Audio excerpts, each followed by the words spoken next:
نحمده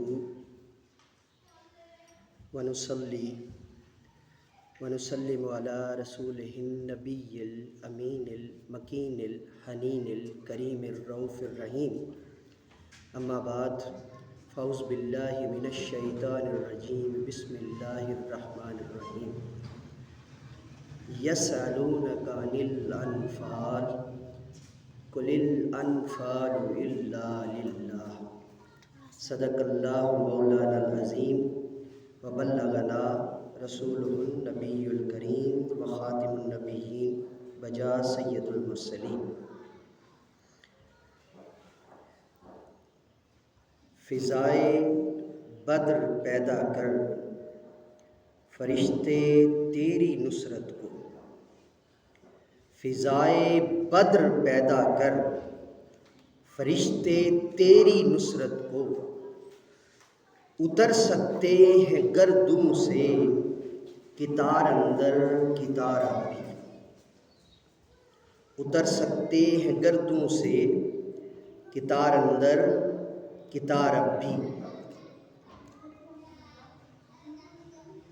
جملہ معززین محلہ علاقہ، بالخصوص عزت مآب صاحبزادہ سر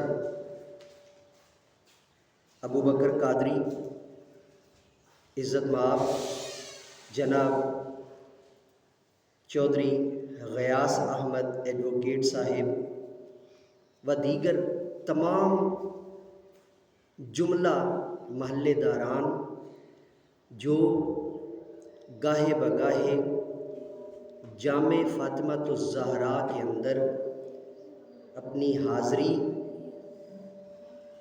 اور اس اللہ کے گھر کی آبیائی کے لیے اپنی طرف سے کوئی دقیقہ فروغ گزاشت نہیں کرتے،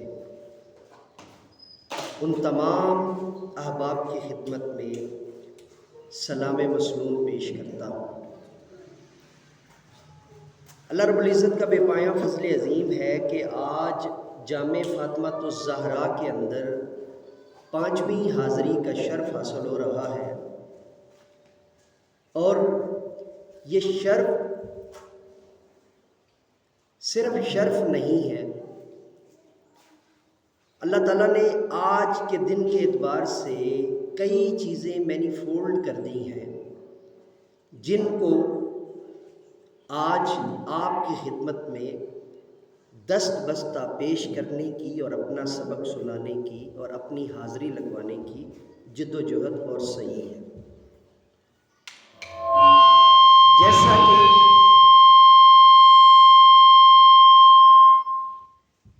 آیہ مبارکہ اور حکیم الامت قلندر لاہوری اقبال لاہوری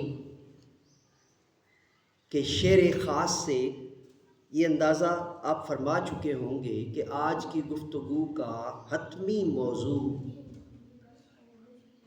یوم بدر، یوم الفرقان یعنی غزوہ بدر ہے۔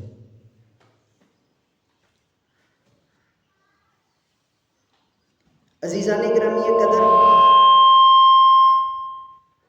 اشعار کو مد نظر رکھتے ہوئے اس پر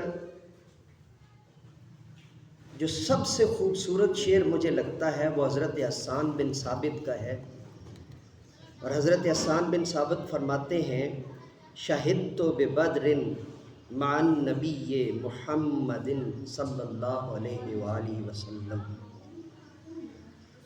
فاکرم بالفتح المبین وآزم، یعنی اس کا بنیادی ترجمہ یہ بن رہا ہے کہ میں نے بدر میں رسول محمد صلی اللہ علیہ وآلہ وسلم کے ساتھ شرکت کی اور اللہ نے ہمیں عظیم اور واضح فتح، بین فتح عطا فرما دی۔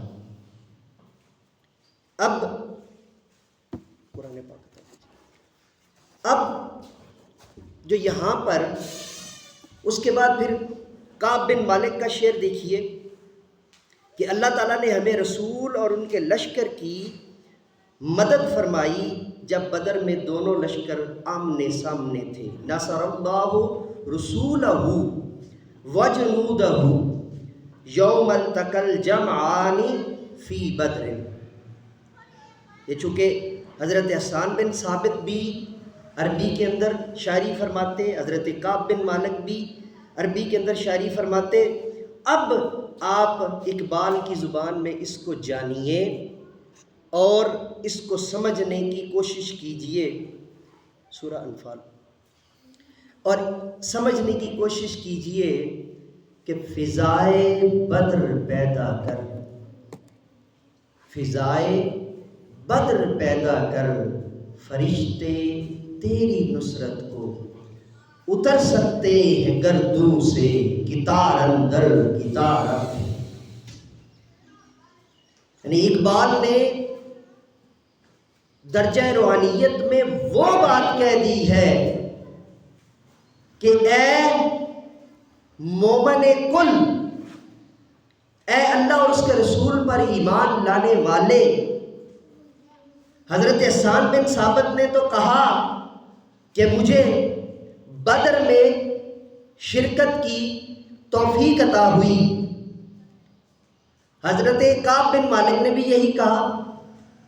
لیکن اقبال کا رنگ ہی نرالا ہے یہاں پر کہ اے مرد مومن، تو جب جب چاہتا ہے، تو جس جس وقت چاہتا ہے، جس جس پل چاہتا ہے کہ اللہ تیری مدد آسمان سے کرے، تو تب تب فضائے بدر پیدا کر.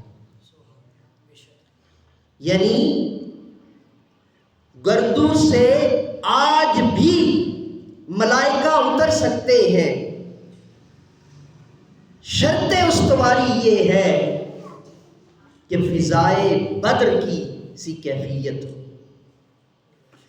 اور یہ جو غزوہ بدر ہے، یہ وہ فائنل اتھارٹی ہے کہ جس سے پہلے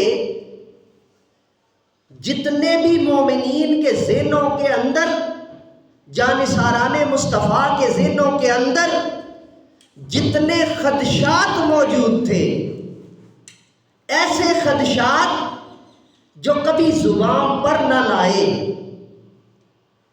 جو منافقین نے بھی بیان کر دیے تھے، کفار و مشرکین نے بھی بیان کر دیے تھے، اور یہود و نصارہ نے بھی بیان کر دیے تھے. لیکن جانثاران مصطفیٰ کبھی اس کو خاطر میں نہیں لائے. لیکن ذہن میں سنت ابراہیمی کے تحت ایک سوال تھا. حضرت ابراہیم، آپ نے اللہ کی بارگاہ میں عرض کیا، یا اللہ کیسے زندہ کرتا ہے؟ تو اللہ نے کہا تجھے یقین نہیں ہے؟ آپ نے فرمایا مانتا ہوں، اور اس بات پہ ذہناً تسلیم بھی کرتا ہوں، لیکن ایقان کی طرف جانے کو دل نہیں مان رہا. تو ایک مارکہ دیا جس کے اندر وہ واقعہ آپ نے سن رکھا ہے، زبانہ زد عام ہے، کہ آپ نے کچھ پرندے لیے، ان کو ذبح کر کے، ان کے ٹکڑے کر کے مختلف پہاڑوں پر جو ہے وہ بکھیر دیے، اور ان کو پکارا ادعونی اسمعونی، سنو میری بات یا آؤ میری طرف. اور وہ پرندے اڑتے ہوئے اور دوڑتے ہوئے آپ کی طرف آ گئے. یہ میں نے دوڑنے کا لفظ اس لیے استعمال کیا ہے کہ مستشرقین کہتے ہیں، کیونکہ اس کے اندر جو ہے وہ مرغ بھی شامل تھا، تو مستشرقین کہتے ہیں کہ مرغ توڑ نہیں سکتا.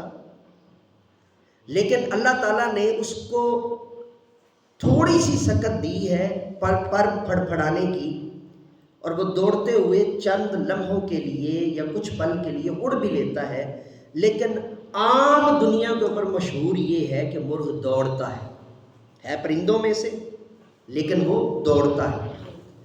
تو پرندے اڑتے ہوئے اور دوڑتے ہوئے آپ سرکار کے پاس تشریف لے آئے، اور غزوہ بدر بھی جب اس کے اندر جانثاران مصطفیٰ نے وہ ساری مدد آنکھوں سے دیکھ لی جس کا وعدہ اللہ نے رسول کے ساتھ کیا تھا، تو اس کے ساتھ جتنے شکوک و شبہات تھے وہ سارے کے سارے ختم ہو گئے۔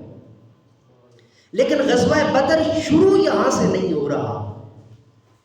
اس میں کوئی شک نہیں کہ 17 رمضان المبارک والے دن یہ معرکہ حق و باطل بپا ہوا ہے، لیکن غزوہ بدر شروع یہاں سے نہیں ہو رہا۔ یہ بات بڑی غور طلب۔ غزوہ بدر سے پہلے 2 ہجری کے اندر محرم ابھی گزر رہا تھا، چند دن باقی تھے، تو بنو امیہ کا جو قبیلہ ہے، چونکہ سب سے زیادہ بنو ہاشم کے مخالفت اور مقابلے پر یہ رہا، بنو اسد بھی مقابلے پہ رہا ہے، عبد شمس بھی مقابلے پہ رہا ہے، لیکن بنو اسد زیادہ مقابلے پہ اس لیے نہیں آیا کہ قربان جائیں۔ حضور نبی کریم صلی اللہ علیہ وآلہ وسلم کے انتخاب پر آپ کی پہلی شریکہ حیات حضرت خدیجہ بنت خویلد پر، آپ بنو اسد میں سے ہیں اور اس وقت کثیر تاجر اور سردار بنو اسد کے آپ کے مقروض تھے۔ اس میں کوئی شک نہیں کہ مکے کا 80 سے 90% جو ہے وہ آپ کا مقروض رہا ہے، لیکن یہ جو روایت ہے اس میں تو کوئی شک و شبہ ہے ہی نہیں۔ تو وہ بنو اسد کے جتنے سرداران آپ کے مقروض تھے وہ پس و پیش میں آ گئے، اور انہوں نے صرف چند نمائندگان بھیجے کہ اگر وہاں پر معرکہ باطل کے دوران، حق و باطل کے دوران، اگر خدیجہ کے ایلچی نے یہ پیغام دے دیا کہ سرداروں پہلے میرا قرض واپس کرو پھر لڑنے کی طرف آنا، تو جو بچی ہوئی عزت تھی، حضرت اماں خدیجہ کی ایک بڑی خوبصورت عادت تھی کہ لکھواتی بھی تھی، اپنی جو سب سے رازدار سہیلی تھی اس کو قرض لکھواتی تھی، لیکن مکے میں کسی کو کانوں کان خبر نہیں ہوتی تھی کہ یہ سردار جو ہے وہ اماں خدیجہ کا مقروض ہے۔ اس لیے انہیں اندر ہی اندر اس بات کا یہ تھا، تو یہ چونکہ ڈائریکٹلی مخالفت میں، تو محرم کے اندر یہ کوئی چھوٹی موٹی جھڑپ کرنے کی کوشش کرتے ہیں لیکن اس میں کامیاب نہیں ہو پاتے۔ تو محرم خیر و عافیت سے گزرتا ہے، تو سفر کے اندر پہلا غزوہ شروع ہوتا ہے، غزوہ ابوا۔ آپ نے ہمیشہ سنا ہے کہ پہلا غزوہ غزوہ بدر ہے، یہ فرق بھی میں آگے سمجھاتا ہوں کہ کیسے۔ غزوہ ابوا سفر کے اندر جو ہے، اور اس کے اندر مومنین ہیں 60 سے 70 اور کفار و مشرکین ڈبل ہیں، یعنی اگر 60 مومنین ہیں تو 120 کفار ہیں، اور اگر 70 مومنین ہیں یا جانثاران مصطفیٰ ہیں تو 140 کفار ہیں۔ یہاں پر پیٹرولنگ کے اوپر ڈیوٹی لگتی ہے حضرت حمزہ کی۔ آپ کو آقا کریم صلی اللہ علیہ وسلم ایک جھنڈا عطا کرتے ہیں اور آپ فرماتے ہیں صرف گشت پہ رہنا ہے، کوئی مٹ بھیڑ نہیں، کس تلوار نہیں ننگی کرنی، صرف پیٹرولنگ کرنی ہے۔ اور یہ نبوی انٹیلیجنس کا وہ کمال تھا کہ کفار و مشرکین کو خبر پہنچ گئی کہ بھائی وہ تو تیار بیٹھے ہیں، تو یہ جب آئے تو یہاں پر بھی مٹ بھیڑ نہیں ہو سکی، یعنی آمنے سامنے تو ہوئے، کفار و مشرکین جانثاران مصطفیٰ کے آمنے سامنے تو ہوئے، لیکن یہاں پر لڑائی نہیں ہوئی۔ اس وجہ سے اس کو، اور خود اس میں رسالت میں آپ صلی اللہ علیہ وسلم شریک تھے، تو اس کو کہتے ہیں غزوہ ابوا۔ اس کے بعد ہوتا ہے غزوہ بوات، توئیں کے ساتھ، بے واو الف توئیں، بوات۔ اور اس کے اندر کیا ہوتا ہے؟ اس کے اندر ایک بڑی مزے کی چیز ہوتی ہے، مجاہدین ہوتے ہیں 200 اور کفار ہوتے ہیں 100۔ لڑائی یہاں بھی نہیں ہوتی، لیکن میرا وجدان یہ کہتا ہے چونکہ یہ ربیع الاول میں ہوا ہے تو عین ممکن ہے جانثاران مصطفیٰ 12 ربیع الاول کا جلوس لے کر نکل رہے ہیں. جانثاران مصطفیٰ 12 ربیع الاول کا جلوس لے کر نکل رہے ہیں. اور دوسری میرا جو وجدان کہتا ہے چونکہ یہاں پر لڑائی نہیں ہوئی اور جب کفار واپس گئے تو انہوں نے بتایا انہوں نے اپنی تعداد ڈبل کر لی ہے. تو اب جتنے بھی سرداران تھے جن کی تعداد کم و بیش 70 کے قریب تھی انہوں نے فیصلہ کیا کہ اب اپنے لشکر کو بڑھایا جائے کہ مسلمان اب طاقت میں بڑھتے جا رہے ہیں.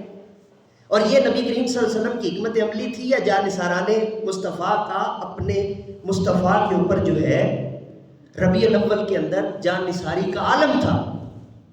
اچھا اس کے بعد اس میں بھی لڑائی نہ ہو سکی. اب ربیع الاول گزرتا ہے اور جمادی الاخر آ جاتا ہے تو بدر اولیٰ کا واقعہ رونما ہوتا ہے. اس میں کیا ہوتا ہے؟ اس میں 70 مجاہد ہوتے ہیں پھر سے اور ان کی ٹولی کی کفار و مشرکین کی ٹولی کی تعداد ڈبل ہوتی ہے. کفار و مشرکین کی ٹولی کی تعداد ڈبل ہوتی ہے. لیکن یہاں ایک بڑا حیران کن مار کا بپا ہوتا ہے، وہ یہ کہ یہ وہ پہلا موقع ہے. سارے مسلمان جانتے ہیں کہ شاید علم جو ہے جھنڈا پرچم سپہ سالاری کا مولا علی کو صرف خیبر میں دیا گیا ہے. آج اس کی تصحیح کر لیجئے. مولا علی کو جب پہلی دفعہ علم دیا جاتا ہے سپہ سالاری کا، حضور نبی کریم صلی اللہ علیہ وسلم اپنی موجودگی میں عطا کرتے ہیں، وہ اس بدر اولیٰ کے موقع پر کرتے ہیں. لیکن یہاں ہوتا کیا ہے کہ کفار و مشرکین کا جو سپہ سالار ہوتا ہے قرظ بن جابر، وہ فرار ہو جاتا ہے. جب مولا علی کو جھنڈا ملتا ہے اس کو بات پتہ چلتی ہے، وہ مقابلے میں نہیں آتا، فرار ہو جاتا ہے. اس کے فرار ہونے کی وجہ سے ساری ٹولی واپس چلی جاتی ہے. لیکن یہاں پھر ایک جو ہے وہ وجدانی نقطہ پیدا ہو جاتا ہے.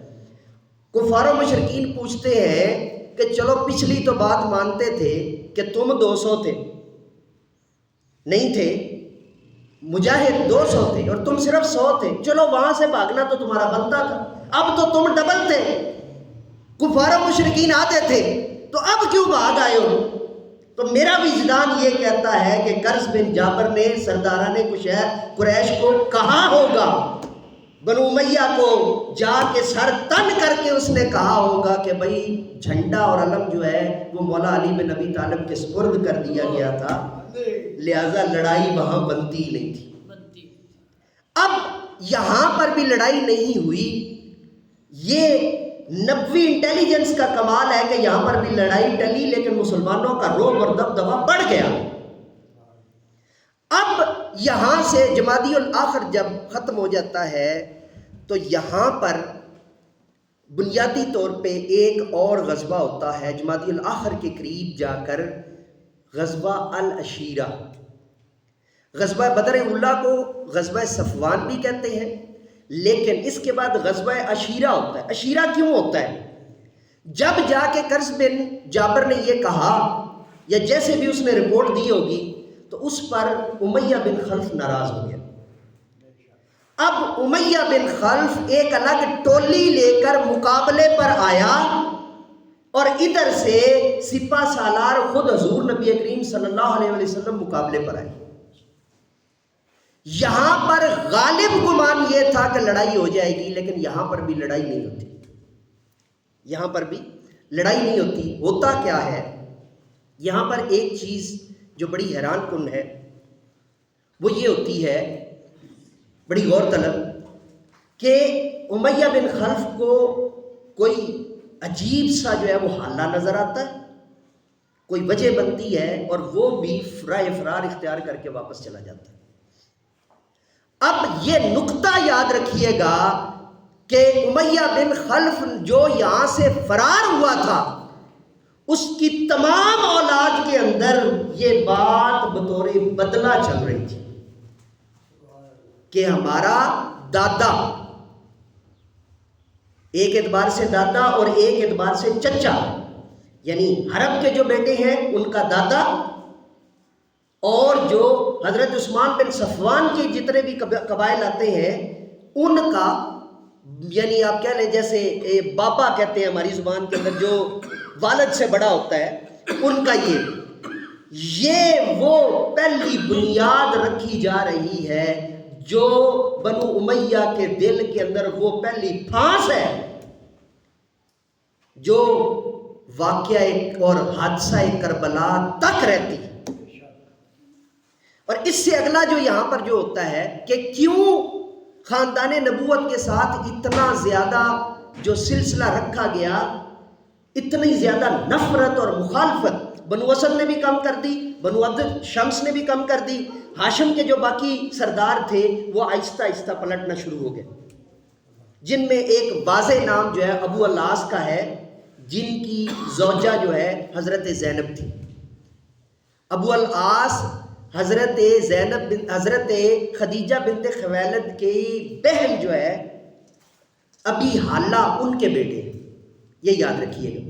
اب یہاں پر باقاعدہ یکم رمضان المبارک شروع ہوتا ہے تو حضور نبی کریم صلی اللہ علیہ وسلم دو روایتیں، پہلی روایت 313 کی اور غالب روایت یہ ہے، کتنے افراد، کتنے جو ہے وہ کمانڈرز جنگجو، 313، اور دوسری روایت ہے 317 کی۔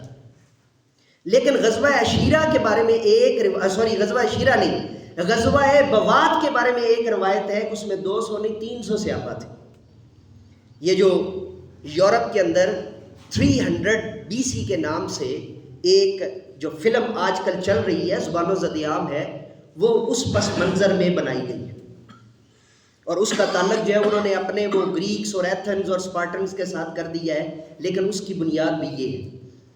اب یہاں پر 2 رمضان کو جو ہے باقاعدہ تیاری شروع ہو جاتی ہے، تو حضور نبی کریم صلی اللہ علیہ وسلم کی نبوی انٹیلیجنس پہچان لیتی ہے کہ مکے کے اندر جنگ نہیں لڑی جائے گی۔ غزوہ بدر مکہ سے 300 کلومیٹر کے فاصلے پر، کتنے کلومیٹر کے فاصلے پر؟ 300 کلومیٹر۔ اب ادھر سے وہ آ رہے ہیں، اکثریتی واریئرز کا، جانثاران مصطفیٰ کا دل یہ ہے کہ جو قافلہ ابو سفیان ہے جو تجارت کے لیے گیا ہوا ہے، حملہ اس پہ کیا جائے۔ لیکن نبوی انٹیلیجنس کا کمال دیکھیے، میرا وجدان ہے، میں نے اس کے اوپر بڑا سوچا، جب تیاری میں نے ریسرچ مکمل کر لی، بڑا سوچا تو مجھے کوئی اور نقطہ پسند نہیں آیا اس میں۔ میرا ذہن اس پہ یہ کہتا ہے کہ حضور نبی کریم صلی اللہ علیہ وسلم جو نالاں تھے کہ قافلہ تجارت پر حملہ نہیں کرنا، ایک تو وہاں سے کافروں کو یہ اسٹریٹجک پاور مل سکتی تھی کہ دیکھیں جی ہم تو نہتے تھے، ہم لڑنے تو جا ہی نہیں رہے تھے، ہم تو تجارت کے لیے جا رہے تھے، تو محمد کے جانثاران نے حملہ کر دیا۔ دوسرا پہلو یہ ہے کہ جب جنگ مسلط ہو جائے تو لڑنی پڑتی ہے، ابھی آپ حالات دیکھ رہے ہیں۔ دوسرا پہلو جو میرا وجدان کہتا ہے وہ یہ ہے کہ اگر ان کے اوپر حملہ ہوتا اور سامان تجارت لوٹ لیا جاتا، وہ مال غنیمت کے طور پہ آ بھی جاتا، تو اس میں جنگ و جدل کا سامان کم آنا تھا، تو وہی تجارت کا سامان دوبارہ بیچ کر جنگ و جدل خریدنا پڑنا تھا، اور وہ سامان تجارت دوبارہ کافروں کے ہاتھ چلا جانا تھا۔ میرا وجدان یہ کہتا ہے کہ آپ کا دل کرے تو تسلیم فرما لیں، ورنہ میں اپنا سودا لے کے انشاءاللہ عزیز، اللہ تعالیٰ مجھے توفیق دے۔ آج 5ویں حاضری ہے تو میں بس وہ مکمل کرنا چاہتا ہوں۔ جب یہ ہو گیا، اب حضور نبی کریم صلی اللہ علیہ وسلم نے فرمایا نہیں، جو قافلہ آ رہا ہے لڑنے کے لیے، ہم نے حملہ اس پہ کرنا ہے۔ اب یہ ان کی آگے شامت اعمال کہ وہ ادھر سے جب قافلہ سفیان واپس گیا تو وہ پھر واپس جو ہے نا وہ جنگ کے اندر شریک ہو گئے، اور حضور نبی کریم صلی اللہ علیہ وسلم کی جو نبوی انٹیلیجنس ہے اس کی روح سے اللہ تعالیٰ نے مال غنیمت میں لاجواب اور لازوال کر دیا۔ اب ہوتا کیا ہے یہاں پہ، انہوں نے بڑی اپنی انٹیلیجنس سنبھال کے رکھی ہوئی تھی، لیکن ایک بندہ ان میں سے، یہ جو پیٹرولنگ کی ڈیوٹی تھی نا حضرت حمزہ کی جو میں نے بتائی ہے، یہ مسلسل رہی ہے، یہ ٹولی پوری جو ہے، انہوں نے ایک بندہ پکڑ لیا ان کا، اور اس کو لے کے حضور نبی کریم صلی اللہ علیہ وسلم کی بارگاہ میں آ گیا، تو وہ بہت ڈرا ہوا تھا۔ آپ نے فرمایا کتنے لوگ ہو؟ اس نے کہا بہت سارے۔ اب باقاعدہ اطلاع نہیں سمجھ آ رہی کہ کتنے لوگ ہیں۔ آپ نے فرمایا تم لوگ روزانہ اونٹ کتنے ذبح کرتے ہو؟ روزانہ اونٹ کتنے ذبح کرتے ہو؟ اب قربان جائے نبوی انٹیلیجنس کے اوپر، اس نے کہا کہ بھائی روزانہ 9 یا 10 اونٹ جو ہے وہ ذبح کرتے ہیں۔ اب حضور نبی کریم صلی اللہ علیہ وسلم نے تمام جانشاران کو ایک کوڈ ورڈ دے دیا عہد کا، کہ جب کسی کی پہچان کرنی ہو نا آپس میں، کوئی اگر لپیٹے ہوئے ہوں تو فوراً کوڈ ورڈ عہد بول کر تو ایک دوسرے کی پہچان کر لینا اگر جنگ شروع ہوگی۔ دوسرا آپ نے بتایا کہ 900 یا 1000 بندہ ہے مقابلے میں، اور یہ آپ کا دل کرتا ہے تو معجزہ تسلیم کر لے، آپ کا دل کرتا ہے نبوی انٹیلیجنس تسلیم کر لے، مرضی آپ کی۔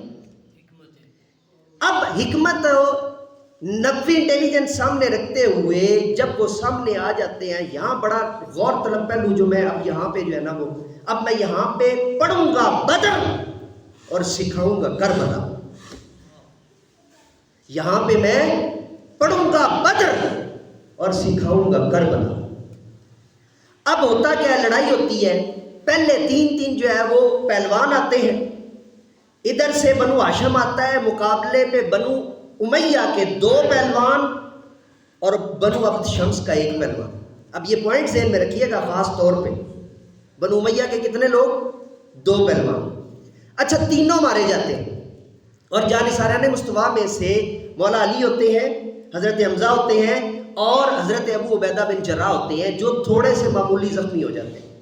لیکن یہاں پر اگلا جو کانٹا چبھتا ہے بنو امیہ کے دل کے اندر وہ یہ کہ پہلے امیہ بن خلف فرار ہوا، اب 2 میجر سردار مارے گئے، یہ دوسرا نقطہ۔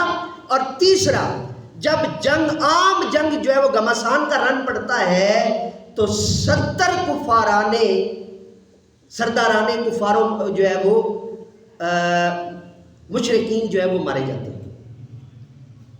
اب یہ جو 70 کی نسبت ہے، اس میں کربلا کے اندر 12 تنے مصطفیٰ شہید کر کے جب وہ بدبخت یزید کہتا ہے آج میں نے بدر کے اپنے شہداء کا بدلہ لے لیا، تو دیکھیں یہ تال میل کہاں کہاں مل رہا ہے،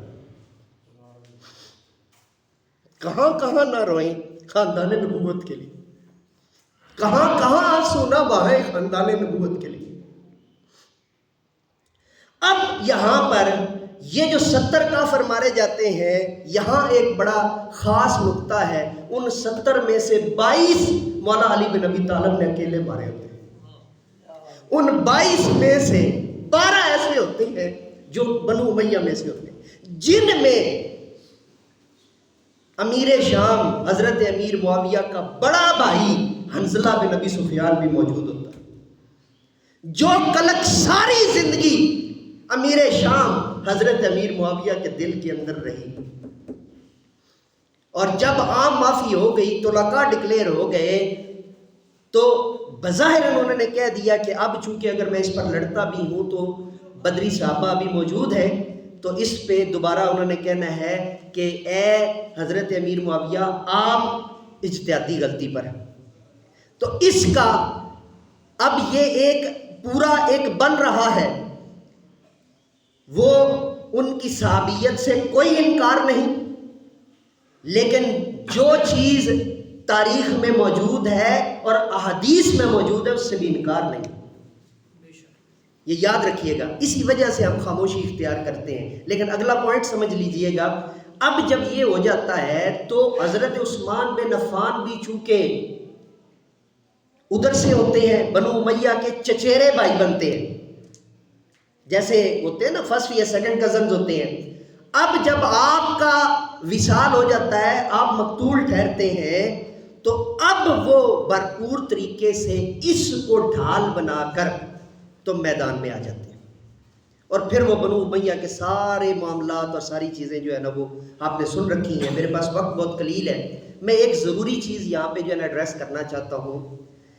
اب جب 70 سرداران قریش جب مارے جاتے ہیں، جن کے اندر ابو جہل بھی موجود ہے، حنظلہ بن ابی سفیان جو بڑے بھائی ہیں حضرت امیر معاویہ کے وہ بھی شامل ہیں، اور دیگر 12 سرداران بنو امیہ شامل ہیں، سرداران ابد شمس شامل ہیں. جب یہ آ جاتے ہیں صرف ساری زندگی یہ کلک دل سے نہیں گئی کہ میرے بڑے بھائی کو اے علی بن ابی طالب تو نے مارا تھا. ہاں جب کہ مولا علی نے کوئی ایک بھی وار اللہ اور اس کے رسول کی مرضی کے خلاف نہیں کی. آپ نے وہ واقعہ عام پڑھ رکھا ہے کہ ایک پہلوان کے ساتھ کشتی ہوئی، وہ سینے پہ چڑھ دوڑا تو آپ نے باقاعدہ اس کے اوپر قبضہ جما لیا، تو اس نے آپ کے منہ پہ تھوک دیا تو آپ نے اسے چھوڑ دیا. تو اس نے پوچھا یہ کیا علی، تم نے میرے اوپر جو ہے وہ قربان جائیں، مولائیت پھر عام سی چیز تو نہیں ہے نا. واحد فقط علی بن ابی طالب ہی آئے ہیں جن کے لیے مولائیت اتری ہے، یا پھر ڈائریکٹ حضور نبی کریم صلی اللہ علیہ وسلم کے لیے.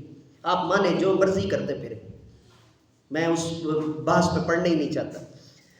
تو آپ نے فرمایا پہلے میں لڑ رہا تھا اللہ اور اس کے رسول کے لیے، جب تو نے میرے اوپر تھوکا تو میرا نفس بیچ میں شامل ہو گیا، تو میں تمہیں نہیں مار سکتا، تاکہ قیامت تک کے لیے یہ ڈکلیئر ہو جائے کہ جو مولائی ہوتے ہیں وہ نفس کی خاطر میں نہیں آتے، اور جو مولائیوں سے بغض رکھتے ہیں وہ ہمیشہ نفس میں آ کے وار کرتے ہیں. اب جو واقعہ یہاں پہ آخر میں بالکل میں اس کو جو ہے وہ اختتام کی طرف لے کر آ رہا ہوں. اب جب اس کے اندر جنگی قیدی آتے ہیں نا، تو ان کے اندر ابو العاص جو حضرت ابی حلہ کے بیٹے ہیں، یعنی حضرت اماں خدیجہ بنت خویلد آپ کی خالہ لگتی.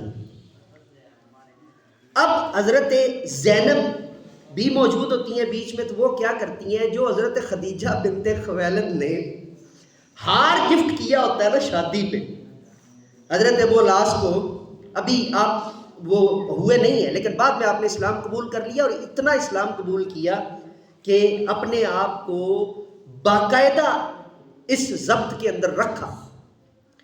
اب جب وہ ہار حضور نبی کریم صلی اللہ علیہ وسلم کے سامنے آتا ہے تو آپ کو عام الحزن یاد آ جاتی ہے. آپ پھوٹ پھوٹ کر رو دیتے ہیں، اور اتنا روتی ہیں کہ آنسوؤں کی جھڑی لگ جاتی، اتنا روتے ہیں حضور نبی کریم صلی اللہ علیہ وسلم. اے آج کے نوجوانوں، کن ڈراموں سے محبت سیکھتے پھرتے، کون سی کہانیوں سے، کون سے ناولوں سے محبت سیکھتے پھرتے. ہمیں تو محبت بھی خود تاجدار ختم نبوت سکھا کر گئے. آپ ڈھائی مار کر جب روئے، اب مجھے نہیں پتا اس کو کس کھاتے میں رکھو گے، سنت کا کون سا درجہ رکھو گے کہ جو چلا جاتا ہے اس کی یاد میں رونا کس کھاتے میں رکھو گے، مجھے نہیں پتا. روایت یہ ہے، سیرت ابن ہشام بھی، زاد المعاد بھی، ضیاء النبی بھی، اور سیرت رسول شیخ الاسلام ڈاکٹر محمد طاہر القادری جلد نمبر 8 پڑھ لیجئے جا کے. روایت یہ ہے کہ آقا کریم ڈھائی مار کر رونے لگتے، آنسو کی جھڑیاں آتی. کیا قربانیاں دی ہوں گی حضرت خدیجہ بنت خویلد نے، جو یاد آئیں، ایک ہار کی سامنے آئیں، وہ ساری یاد آ گئی. اور یہ وہی عام الحزن ہے جس میں عظیم ترین کمانڈر حضور نبی کریم صلی اللہ علیہ وسلم کی حفاظت کرنے والے ابو طالب بھی دنیا سے پردہ فرما گئے. اب وہ جب ہار آتا ہے تو آپ دل گرفتہ ہو کر کہتے ہیں، اے میرے جانثاران، اگر تم یہ ہار واپس کر دو اور اس کی کوئی اور سبیل بنا دو. جانثار قدموں میں گر پڑتے ہیں اور ہار واپس کر دیا جاتا. میں بتانا یہ چاہتا ہوں کہ اماں خدیجہ کا ذکر جہاں جہاں حفاظت رسول کی بات آئے گی، جہاں جہاں رسول کو ماننے کی انتہا کی بات آئے گی، وہاں وہاں خدیجہ بنت خویلد اور حضرت ابا طالب، یہ دو نام نہ تاریخ جدا کر سکتی ہے نہ کر پائے گی. عزیزان گرامی قدر، آخر میں پیغام یہ دینا چاہتا ہوں کہ جو شعر میں نے آپ کے سامنے پڑھا تھا، چونکہ وقت بہت قلیل تھا، میری کوشش تھی، ابھی میں تقریباً 8 کے قریب ایسے مزید نقطے ہیں جو رہ گئے ہیں، اللہ تعالیٰ نے توفیق دی تو پھر کبھی ان کو جو ہے نا وہ ایڈریس کروں گا.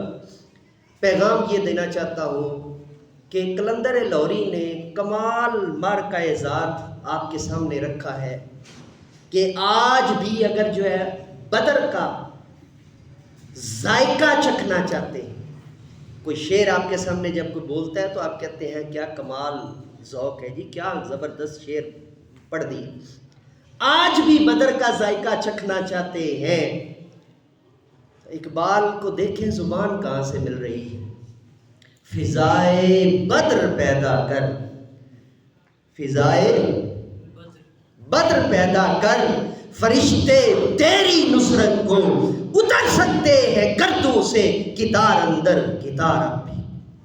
اللہ رب العزت رمضان کے اندر اعتصاب ذات اور انقلاب ذات کی توفیق عطا فرمائے.